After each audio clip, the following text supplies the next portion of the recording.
morning and welcome. With increasing connectivity, people across the world are exhibiting changing behavior patterns. And the same has been explored in the book, The Connected Consumer, published by Business Expert Press, New York. So today we have with us the author, Dr. Dinesh Kumar, to explain his findings. We welcome you, sir, and a very good morning. Good morning to you, ma'am. It's a pleasure talking with you. So first of all, I would like to know, how do you think this 24/7 connectivity is going to impact or is impacting, in fact, the human behavior? Well, take a look around you, ma'am, and you will see how consumer behavior is changing completely. Earlier, we like to talk like this, the way we are talking, but now people mostly communicate through smartphones. This morning, I was coming in the lift. It takes a couple of minutes to come here to my floor. And there was this person, he checked the cell phone, the mobile phone at least 3 to 4 times in those few minutes. And if the cell phone gets misplaced, then they exhibit anxiety. You must have seen that, I'm sure. So human behavior is changing completely. I think in the past few years, we've seen a tectonic shift in consumer behavior. And so what do you think, how this change in the human behavior is going to impact marketing? Well, marketing is the science of influencing people. If people are changing, marketing has to change. Earlier, we had a big problem. We didn't know about customers. The only technique we had was through consumer research. Make a questionnaire, send to people, and they would give answers. Most of the answers, we didn't know whether they were right or not. We depended on the IDA model: attention, interest, desire, action. Every marketing student knows that. So we sprayed the consumers with marketing, and they came to the shops to buy whatever we had to sell. But now it doesn't happen. The first step in selling a product is when the consumer goes to Google and searches online. So there's a complete change, and the old models no longer apply these days. So, and you will see retail is changing, companies are changing, brands, the way they communicate, everything is changing. There's an integration of online and offline worlds. So I think there's a big change. Seamless payments, seamless delivery. So whatever you have mentioned, I guess, is in reference to the rich, you can say people or rich world. What about the poor countries or the developing countries? Do you think they are going to be impacted by this revolution? I think the technology is going to, or is, impacting poor countries in a very big way. There's a revolution going on even as we speak.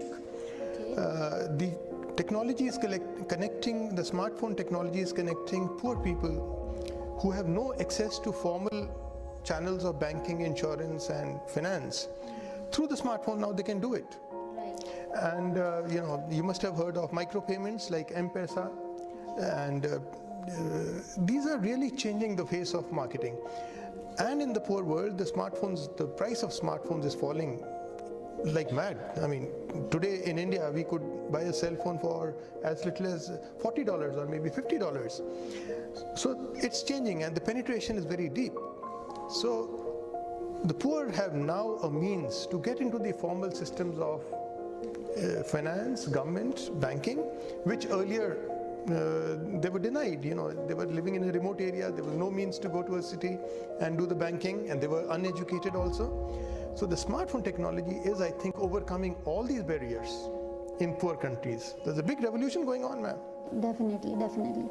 Okay, so all this connectivity is actually generating a lot of data. So what do you think data mining and data analytics, do you think that they have certain role to play in this world at this, you can say, present time? Yes, ma'am. Earlier, as I told you, we didn't have the means to know our customers. Now, every time a customer goes online or does anything online, he leaves behind a trail of data. Plus, the data that he gives voluntarily to Facebook and social media sites. So we have so much data now available, and we have tools like IBM Watson, which does natural language processing. They can combine all the data that is available from different sources, different websites, different means, and we can have an exact profile of the customer. In fact, we come to know the customer even what he doesn't. For instance, I have mentioned in the book, we know whether a person is going to get the flu a few days before he's actually going to get it. Okay. So that is a big change, I think, and for marketing It's a big change. We know customers now very deeply. Okay, so lastly, what do you think would be the future of marketing?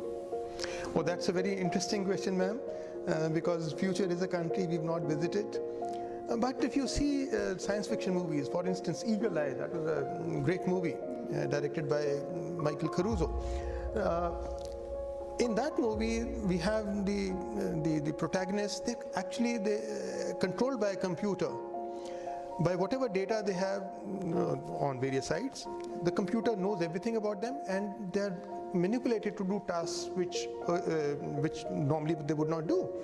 So there's a complete integration of online and offline data, but it also means that we are giving too much data to the companies. It's almost like living in a fishbowl, and we are fishes, and everybody can see, our real selves. Now, which is very dangerous in the long term. Perhaps, if all this data is available publicly, it's very dangerous. And I mentioned cases in the book where companies have actually used the data to manipulate people. So that is an unfortunate bit. I don't know what happens in the future. Maybe people learn to safeguard their data, or maybe not. I don't know. Maybe we love the shopping, online shopping so much that we don't even bother what data is with the companies. Okay. Thank you so much, sir. It was really nice talking to you, and hope the book does really well. It was a pleasure talking. Always a pleasure. In fact, I have been reading the book, and I can say that it is a great value addition, not only for the students but the practitioners to understand the marketing in the modern context. So we wish Dr. Dinesh all the very best. For more updates, please subscribe to our channel. The book is available at Amazon.